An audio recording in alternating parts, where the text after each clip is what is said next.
হালবাৰীৰ এলেঙামাৰীত বেকী নৈৰ বুকুত বালি মাফিয়াৰ অত্যাচাৰ। কোটি কোটি টকাৰে নিৰ্মিত বেকী নৈৰ বান্ধৰ ওপৰত আহিছে ভয়ংকৰ ভাবুকি। দিনে ৰাতি জেচিবি এক্সিভেটৰ আদিৰে চলিছে বেকী নৈৰ বুকুত অবাধ খনন কাৰ্য। বেকী নৈৰ বুকুত এনে অবাধ খনন কাৰ্যৰ বিৰুদ্ধে ওলাই আহিল শ শ ৰাইজ। বিভাগীয় কৰ্তৃপক্ষৰ একাংশ বিষয়াৰ সৈতে বালি মাফিয়াৰ মিতিৰালিতেই এই খনন কাৰ্য চলাই থকাৰ অভিযোগ স্থানীয় ৰাইজৰ।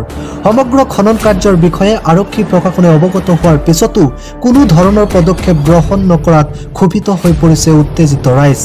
নদীৰ বুকুত এনেদৰে অবাধ খনন চলিলে ই কেৱল বান্ধেই নহয়, নদীৰ পাৰৰ জীৱ বৈচিত্ৰ্য আৰু কৃষিভূমিও ধ্বংস কৰি পেলাব। বিজেপি চৰকাৰৰ কোটি কোটি টকাৰে নিৰ্মাণ কৰা নদী বান্ধক অথলে যাবলৈ দিয়া নহ'ব বুলি হুংকাৰ স্থানীয় ৰাইজৰ। এই ক্ষেত্ৰত স্থানীয় দল সংগঠনৰ ভূমিকাও ৰহস্যজনক বুলি দাবী সচেতন যুৱক আব্দুল হাকিমৰ। সংগঠনৰ বিষয়ে কি ক'ম, একচুৱেলি তেওঁলোকৰ এইটো বিষয়ে মাত মাতিব লাগিছিলে, কিন্তু তেওঁলোকৰ কোনো সংগঠনৰ মাত মতা দেখা নাই।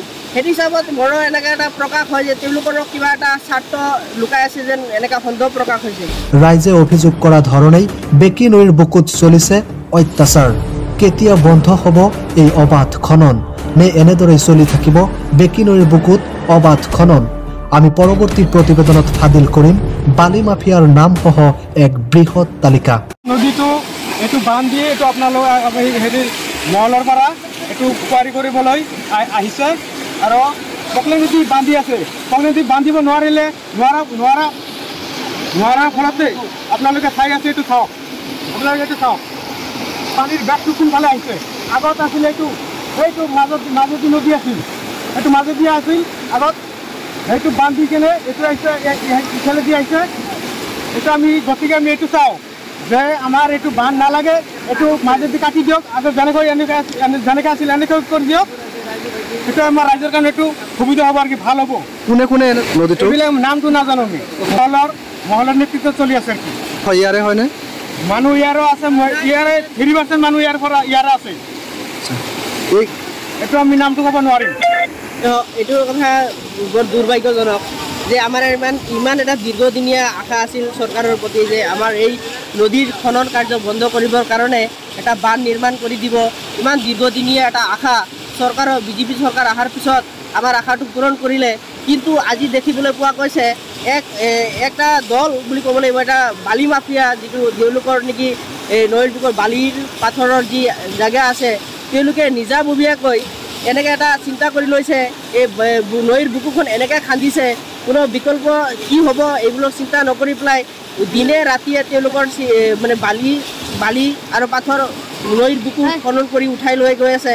ইয়াৰ ফলত এই বান্ধখন আপোনালোকে দেখিবলৈ পাইছে, ভিডিঅ'ত দেখিবলৈ পাব যে এই ইমান কোটি টকীয়া বান্ধটো কেনেকৈ খহি লৈ গৈছে একমাত্ৰ এই বালি মাফিয়াসকলৰ কাৰণে। যিহেতু এতিয়া একদম এনেকৈ সন্দেহ হৈছে যে এইটো বিষয়ত একেবাৰে স্পষ্ট যে তেওঁলোকে জড়িত আছে। আজি চাওক, ইমান ডাঙৰ এটা সমস্যা, এই ইমান কোটি টকীয়া বান্ধ এটা খহি গৈছে এনেকৈ তেওঁলোকৰ এই বালি মাফিয়াসকলৰ কাৰণে, কিন্তু প্ৰশাসনৰ এই বিষয়ে কোনো মাতষাৰ নাই আৰু বুদ্ধিজীৱীসকলৰ কোনো মাতষাৰ নাই। সেইটো হিচাপত দেখিবলৈ পোৱা গৈছে যে তেওঁলোকে নিশ্চয় জড়িত আছে বুলি আমাৰ সন্দেহ প্ৰকাশ হয়। নিশ্চয় আমি জানিব পাৰোঁ, আমি এটা কথা অনুমান কৰিব পাৰোঁ যে এই যে ইয়াতে ব্যক্তিগত হিচাপে যদি আমি ইয়াতে খনন কৰোঁ, নিশ্চয় আমাক বাধা কৰিব। ইয়াতে নিশ্চয় ডাঙৰ এটা শক্তি আছে, যি শক্তিৰ প্ৰয়োগ কৰি ইয়াতে বছৰকে বছৰ কুৱাৰী খনন কৰে, ইয়াতে নদী খনন কৰে। এইটো আমি আইডিয়া লগাব পাৰোঁ। ভাবে নেকি বিভাগীয় মানুহ থাকিব লাগে, য'ৰ পৰা পাৰ্মিশ্যন বন্ধ হোৱাৰ পাৰ্মিশ্যন আমি আনিব বিচাৰোঁ, সেইসকলে কিন্তু আৰু ষ্টাৰ্ট কৰিবও পাৰ্মিশ্যন দিয়ে, নহ'লে আৰু কিয় কেনেকৈ সিহঁতে বিজনেছ কৰে। আমাৰ দক্ষিণ অঞ্চলৰ কোটি কোটি মানুহৰ স্বাৰ্থ ইয়াতে, জীৱন জীৱিকাৰ স্বাৰ্থ যিটো এইটো ইয়াতে ইনক্লুড হৈ আছে। গতিকে আজি যিটো কাণ্ড দেখা গৈ আছে যে আমাৰ সমাজৰ কিছুমান ৰাঘৱ বোৱাল, যিসকলে আমাৰ এই প্ৰাকৃতিক সম্পদ, এই নদীখন, গোটেই নদীখন মাজভাগেদি বান্ধি পকলেনেৰি 3-4টা পকলেন আনিছে। তেখেতসকলে বিচাৰিছে অন্য বছৰৰ দৰে এই বছৰো নদী খনন কৰিব, আৰু যিহেতু এই পাৰ্মিশ্যনটো আমাৰ হাইকমাণ্ডৰ পৰাই নিশ্চয় আহে, নহ'লে কেনেকৈ কৰিব পাৰে। তো আজি আমাৰ মাজত দেখা গৈছে নদীখন মাজেদি বান্ধি পানীটো যিটো আমাৰ নদী আছে পানীটো বেলেগ ফালে গতি কৰাই আমাৰ ইয়াতে কুঁৱাৰী যিটো শিলবালা উঠোৱা যিটো প্ৰকল্প এইটো ল'ব বিচাৰিছে। দেখিবলৈ পোৱা গৈছে যে হাজাৰ হাজাৰ জনতা এই নৈৰ বুকুত যা গৈছে, তাৰপিছত বিশ্ব বেংকৰ টকাৰে কোটি কোটি টকা খৰচ কৰি এই নদী বান্ধ দিয়া হৈছে। তাৰপিছত দেখা গৈছে একাংশ দুষ্ট চক্ৰই এনেদৰে এই নদীৰ বান্ধ ভাঙিবলৈ চেষ্টা কৰিছে। কি ক'ব এই ক্ষেত্ৰত?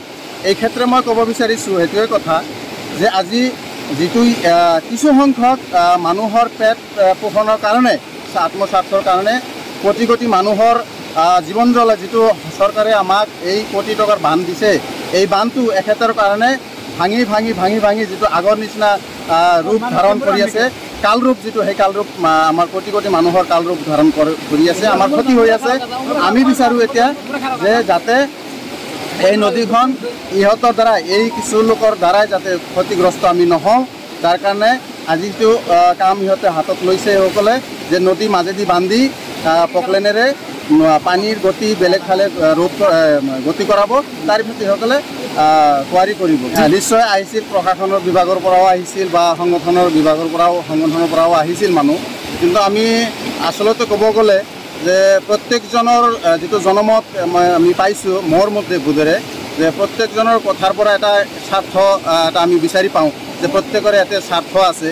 যে মই নিস্বাৰ্থভাৱে ক'ব বিচাৰিছোঁ যে প্ৰথমত কথা হ'ল যে ইয়াতে যিটো কুঁৱাৰীৰ ব্যৱস্থা, কুঁৱাৰীকৰণ ব্যৱস্থা, শিলবালা উঠোৱা ব্যৱস্থা, এই ব্যৱস্থাটো টোটেলি ব্যৱস্থাটো চেঞ্জ হ'ব লাগে, বন্ধ হ'ব লাগে। তেনেকুৱা ব্যক্তিৰ নাম আমি নাজানো, আমি এই বস্তুবিলাকৰ লগত আমি জড়িত নহয় যদিও মানুহৰ লগত আছে আমাৰ মাজৰ কিছুমান মাটিৰ মালিক আছে, কিছুমান মহলৰ মানুহ আছে, কিছুমান ঠিকাদাৰ আছে।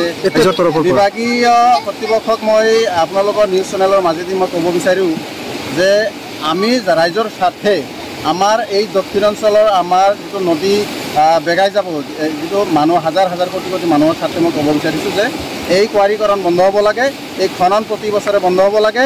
আৰু যদি এই কুঁৱাৰী কৰাৰ কাৰণে যিটো প্ৰকল্প লয় ইহঁতে পলিচিয়ে আমাৰ ৰাইজৰ যথেষ্ট ক্ষতি হয় বছৰ বছৰ, এই ক্ষতিটো যাতে নহয় তাৰ কাৰণে কুঁৱাৰীটো বন্ধ হ'ব লাগে বাছ।